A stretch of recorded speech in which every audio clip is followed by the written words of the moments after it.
reading out more production information related to the Invasion of Time.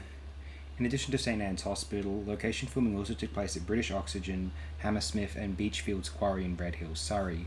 The Sontaran costumes are cumbersome and limited the field of vision of the actors wearing them, so much so that they are often seen tripping through and over props. At one point, a Sontaran, played by the actor Stuart Fell, nearly takes a fall after missing a short jump and landing on a pool chair. As the aliens originate on a planet of notably high gravity, however, their clumsiness is easily explained. The closing credits of episodes 3, 4, and 6 feature the return of the section of Doctor Who theme commonly called the Middle Eight, this sequence not having been heard since the early Jon Pertwee era.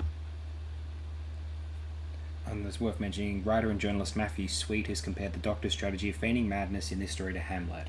That's the only comparison to Hamlet you could possibly make with this particular serial. Following transmission is a reception tab now. What do we have? Following transmission of the story, producer Graham Williams met with head of serials Graham MacDonald, and they agreed that the story had contained too high a level of humour, resulting in a lack of credibility in store and a lack of dramatic tension, and that in future any humour in the program should counterpoint and strengthen the story rather than undermine and weaken it. Memos to this effect were to be issued to future directors of the show in order to preserve a level of seriousness that both men felt to be necessary. However, the humorous trend continued until Williams' tenure came to an end in 1979.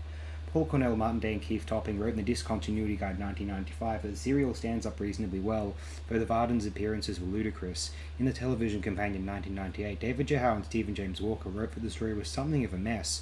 Though they were good special effects, they stated it had a lack of good characters, found Baker's performance to be below par, and criticised the pathetic Vardens. In 2010, Mark Braxton of Radio Times was also disappointed, finding many inept sequences. He also criticised the way Leela was written in the serial as well as her sudden departure. DVD Talk's John Sinnott was more positive, giving the serial 4 out of 5 stars. He acknowledged that it was a flawed and uneven adventure with issues in plot logic, but it succeeded in goofy fun with a good performance by Baker. Charlie Jane Anders of IO9 listed the cliffhanger to episode 2, in which it appears the Doctor is evil, as one of the greatest cliffhangers in the history of the program in 2010.